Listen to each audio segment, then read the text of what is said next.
हर हर महादेव जी, जय श्री राम। और अब आने वाला है मेरा नेक्स्ट ब्लॉग। मतलब ये नेक्स्ट ब्लॉग मैं शूट कर रही हूँ। बहुत दिन से मैं गायब थी। पहला ब्लॉग अपलोड करते ही मैं गायब हो गई थी, क्योंकि बीच में 11 दिन की साधना भी आई थी। अब वो साधना क्योंकि मौन व्रत की थी, तो जाहिर सी बात है मैं उसमें कुछ भी बोल के तो शूट नहीं कर सकती थी। तो वो भी अच्छा गया।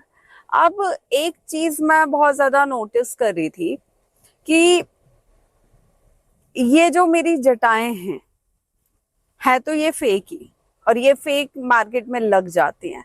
और ये आज की डेट में बहुत सारे साधु संत लगवा रहे हैं, बहुत सारे। मैं आपको वीडियोस दिखाऊंगी, मेरी इंस्टाग्राम में स्टोरी पे देखना।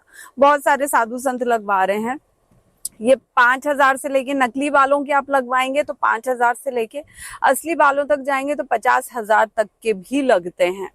बहुत से आर्टिस्ट इन्हें अपने गानों में, महादेव के गानों में भी इस्तेमाल करते हैं टेम्परेरी लगा के, और बहुत से लोग परमानेंट बनवा के भी उन्हें रख रहे हैं अपना साधु वाला लुक दिखाने के लिए। लेकिन अब मैंने सोचा है कि अब इनको यही रोक लेते हैं, यानी कि इन जटाओं को यहीं पे विराम देते हैं, और वैसे बाल जैसे हर्षा के हैं उन्हीं बालों में हम रहते हैं। तो अभी मैं हूँ भोपाल में, और मैं जा रही हूँ एक जगह पे जहाँ मैं इन्हें निकलवाऊंगी। इन्हें निकलवाने का प्रोसेस थोड़ा लंबा होता है और उसमें बहुत ज़्यादा टाइम लगता है।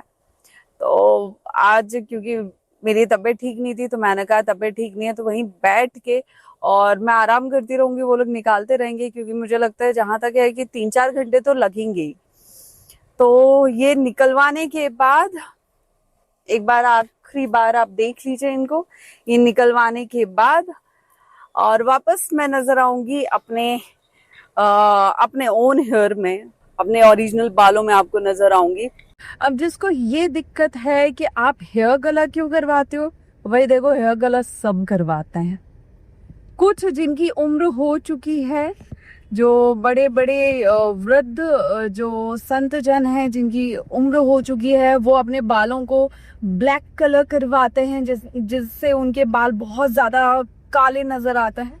मुझे ब्लैक कलर नहीं पसंद है, क्योंकि मेरे बालों का नेचुरल कलर भी बचपन से कभी ब्लैक रहा ही नहीं, तो मुझे ब्लैक कलर नहीं पसंद है। तो जो मुझे पसंद है वो मैं करवाती हूँ। और जिसको लगे कि नहीं आपको हेयर कलर नहीं करवाना चाहिए, तो भाई जो कलर आपको पसंद हो उसके पैसे मेरे अकाउंट में डलवा दीजिएगा, मैं वो कलर करवा लूंगी। अब इसके बाद दूसरी बात आती है कि आप लेंस क्यों लगाते हो, या आप स्टाइलिश चश्मा क्यों लगाते हो। जो मुझे चश्मा लगा हुआ है, तो किसने बोला संत बनने का मतलब या संन्यास लेने का मतलब अपने जीवन को बोरिंग कर लेना है? किसने बोला? ये कहीं नहीं लिखा है। कैसे जीना है ये व्यक्ति विशेष की निर्भर करता है। और अगर जिसको दिक्कत हो मेरे लेंस लगाने से या मेरे चश्मा लगाने से, उनके लिए खास तौर पे मैं अपना अकाउंट नंबर, अपना QR कोड पोस्ट करूंगी। मुझे लगता है 50,000 से 80,000 तक का मेरी आंखों की सर्जरी का खर्चा आएगा। आप वो पैसे मेरे अकाउंट में जमा करवा दें, जिससे मैं अपनी आंखों की सर्जरी करवा पाऊँ, और आपको ये शिकायत ना हो कि हर्षा जी लेंस लगाते हैं या हर्षा जी स्टाइलिश चश्मे लगाते हैं। क्योंकि ट्रस्ट मी, मैं भी लेंस लगा के बोर हो गई हूँ, क्योंकि मैं लेंस और चश्मे ऑलमोस्ट 20 साल से लगा रही हूँ। हर व्यक्ति को स्वतंत्रता है इस स्वतंत्र देश में अपने हिसाब से जीने की। ना मैं किसी के जीवन में जाके ट्रिगर करती हूँ कि भाई ये मत करो वो मत करो, और वही जीवन मेरा भी है। जब मुझे लगता है कि काफी लोगों को अपनी राय, मशवरा, सुझाव नहीं देने चाहिए कि मैं कैसे जीऊं और कैसे नहीं जी। एक सन्यासी जो है ना, वो ईश्वर और गुरु के अलावा बाकी तीसरा किसी की नहीं सुनता है।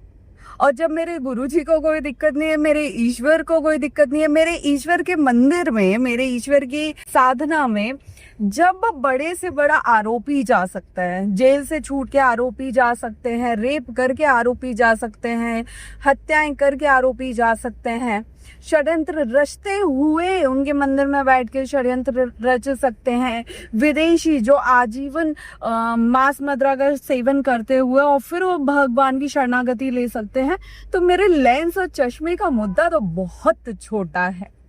तो आज इस ब्लॉग के बाद फिर आप मुझे देखेंगे एक नए स्वरूप में।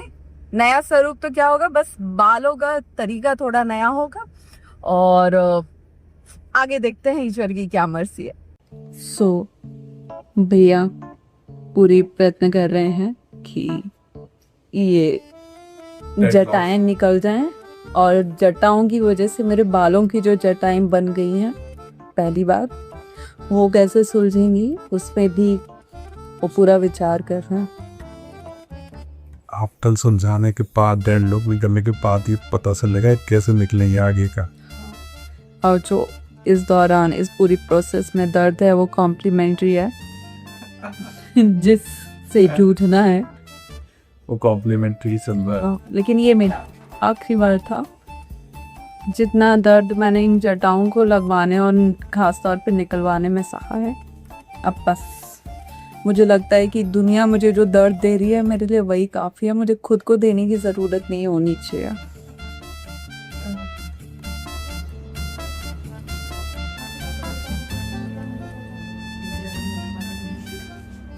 और ये रहा मेरा जटाएं निकलवाने के बाद और हेयर कलर करवाने के बाद, थोड़े चेंजेस लाने के बाद हेयर कट भी हुआ है, क्योंकि बाल वैसे भी नीचे से बहुत ज़्यादा डैमेज हो गए थे और ड्रेड्स में हो भी जाते हैं, तो थोड़ा सा ट्रिम हुआ है, हेयर कलर हुआ है, और ये रहा मेरा फ्रेश लुक।